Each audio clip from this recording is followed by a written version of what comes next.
Estamos aquí con el licenciado Jorge Cámara, que es un egresado en la licenciatura de Economía por la Universidad Autónoma del Estado de Yucatán. Buenas noches. Hola Claudia, buenas noches. Dime. Pues estamos platicando sobre qué es el modelo sustitutivo de importaciones. A grandes rasgos, ¿usted qué nos podría decir sobre este modelo? Mira, era un modelo que salió a principios de los años 40, que buscaba modernizar la industria, aumentar la productividad, lograr mejorar la competitividad internacional del país en el extranjero y buscaba aumentar de manera importante el crecimiento de la inversión pública. En esa época había una marcada desigualdad social que también pretendía ser bajada a través de estas nuevas reformas. Entonces tenía indicadores muy importantes, indicadores económicos y sociales que buscaban suprimir o disminuir esa diferencia entre los diferentes sectores del país. En cuanto a los antecedentes, ¿podría explicarnos de dónde viene o de dónde es que surge este modelo? Bueno, te explicaba anteriormente que eso se da a principios de 1940. Presidente Ávila Camacho está tomando posesión del gobierno. México, el mundo está metido en la Segunda Gran Guerra, y esto impulsa de manera importante la demanda de la industria y el comercio de México hacia Estados Unidos. Y por otro lado, tenía el presidente Ávila Camacho un compromiso de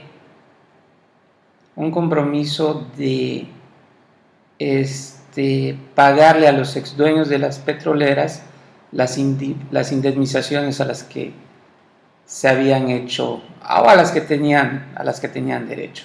Entonces se juntan dos cosas importantes. Es una reforma que entra en un momento donde por el conflicto bélico la mano de obra, el comercio, el empleo crece de manera importante, y por el otro lado una política más abierta, una política más indulgente para atraer reformas, mejor dicho, para atraer inversiones extranjeras de nuevo a México. De las acciones que realizó el presidente Luis Echeverría para asegurar la política exterior.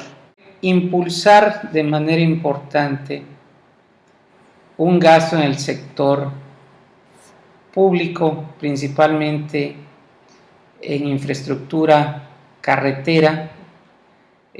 Construye los dos grandes puertos, el de Madero y el de Lázaro Cárdenas. Son puertos de altura que permitían por primera vez el calado de grandes embarcaciones que traían y sacaban productos tanto de México como a Europa y Asia, como productos de Asia que venían de esos continentes. Impulsa también de manera importante la producción de petróleo y energía. Le da mayores fuerzas a lo que hoy se llama Comisión Federal de Electricidad y a lo que es Petróleos Mexicanos. Impulsa de manera importante las cadenas de suministro a través de lo que decíamos antes, una red de carreteras que conectara las principales ciudades del país. También recuerdo que crea el Instituto Mexicano del Comercio Exterior, quien fue el que por primera vez pone unas serie de reglas claras en cuanto a la política mexicana para el comercio con otros países. Este Instituto Mexicano del Comercio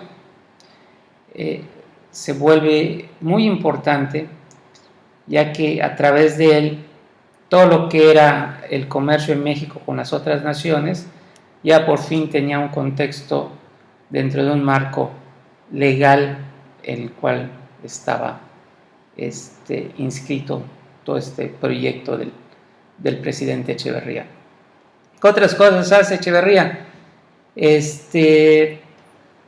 Reparto de tierras a campesinos, un tema que a algunos sectores no les gustó, principalmente a la clase empresarial mexicana. Sentía que estábamos yendo a un esquema más socialista, que estábamos teniendo un enfoque más socialista. Recordemos que después de la Segunda Guerra se crean los dos grandes bloques, el bloque socialista, comandado o liderado por la Unión de Repúblicas Soviéticas Socialistas, y por el otro lado la parte capitalista, donde los Estados Unidos era su gran defensor. Entonces ese tipo de reformas de carácter social no cayó muy bien en una época de mucha tensión, tanto en el gran marco de las dos grandes superpotencias. Entonces, aunque México nunca fue un país que no fue nunca ni capitalista ni socialista, tenía una política exterior. Una de las principales fortalezas de México en esos tiempos fue una política exterior que le permitía poder tomar de alguna manera partes importantes de ambas esferas sociales, tanto la capitalista como la socialista, y se llamaba a sí mismo un país no alineado. Bueno, entonces esas partes que el presidente Echeverría impulsó durante su gestión, pues también tuvieron un impacto importante más adelante en el desarrollo del país. Sabemos que hubo un problema estructural en cuanto al modelo sustitutivo de importaciones. Sabemos que existió un diferente número de objetivos versus el número de instrumentos políticos que había. Entonces el aparato productivo no estaba trabajando de manera eficiente, ni era productivo ni competitivo. ¿Cuáles son algunas de las consecuencias debido a esta crisis inevitable que sufrió el país gracias a la mala estructura que tuvo el modelo? Bueno, realmente fueron grandes problemas, le generó al país este colapso, ¿no? Se dispara la inflación. En algún momento el gobierno se quiere hacer socio de las empresas, disminuye de manera importante la inversión privada, hay una gran fuga de capitales mexicanos y extranjeros, sacan sus recursos del país. La economía, la deuda crece casi 4 veces, casi 5 veces, al pasar de 6,000 millones de dólares a casi 20,000 millones de dólares. El gobierno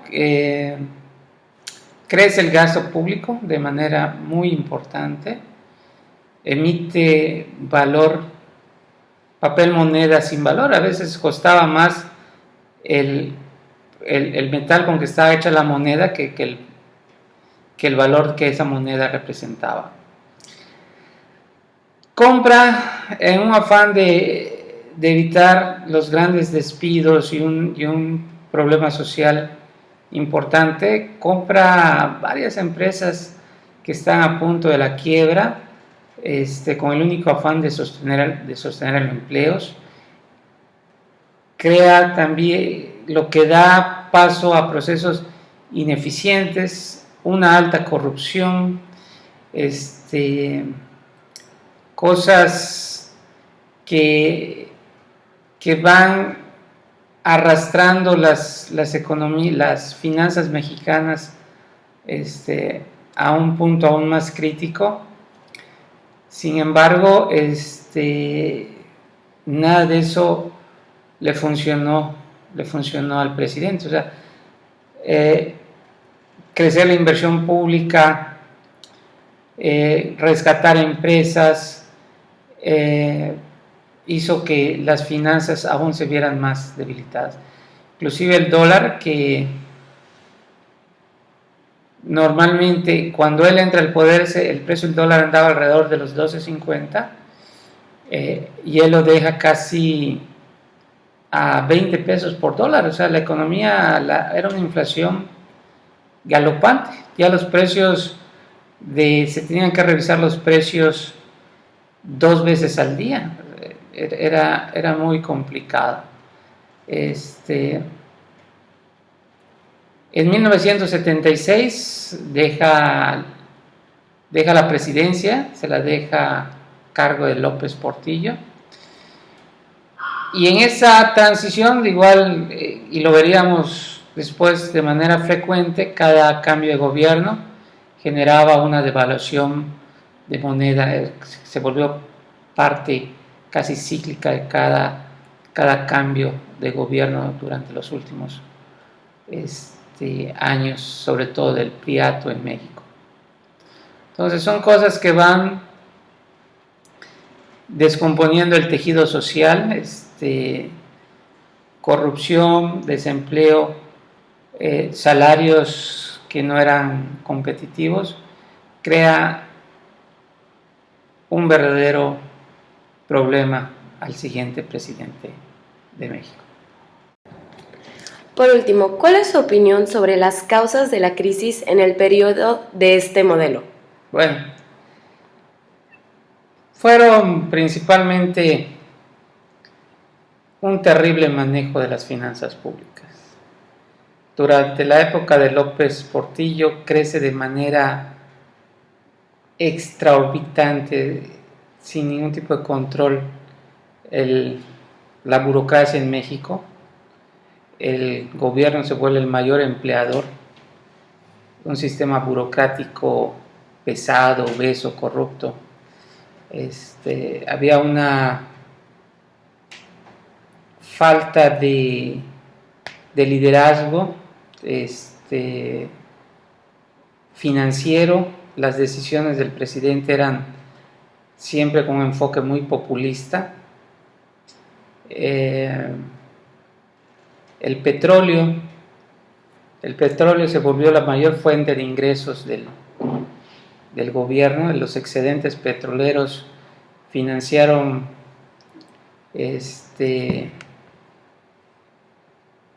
una serie de programas sociales que realmente no benefició a ningún sector de la población. Era más bien seguir generando corrupción, impunidad.